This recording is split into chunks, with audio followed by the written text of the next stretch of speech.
ភាពខុសគ្នារវាងចៅក្រមឈរនិងចៅក្រមអង្គុយដើម្បីកុំឲ្យច្រឡំតួនាទីគ្នានៅក្នុងរឿងក្តីព្រហ្មទណ្ឌថ្ងៃនេះខ្ញុំបាទសូមចែករំលែកគន្លឹះនិងយល់សាមញ្ញបំផុត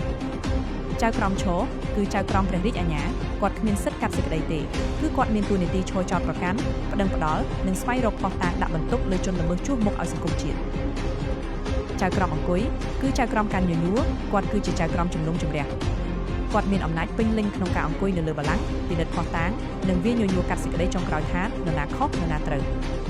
ចាំងងាយចៅក្រមព្រះរាជអាជ្ញាជាអ្នកប្តឹងចោទប្រកាន់ចៅក្រមឈររីឯចៅក្រមជំនុំជម្រះជាអ្នកវាញញួរកាត់សេចក្តីចៅក្រមអង្គុយឯកសារយោងផ្លូវការច្បាប់ស្តីពីការរៀបចំអង្គការតុលាការឆ្នាំ2014ជំពូកទី2និងជំពូកទី3ចែងអំពីសមត្ថកិច្ចដាច់ដោយឡែករវាងចៅក្រមអាសនៈនិងអង្គការអัยការក្រមនីតិវិធីព្រហ្មទណ្ឌឆ្នាំ2007មាត្រា29អំណាចអัยការនិងគន្លឹះទី4សាលាជំនុំជម្រះ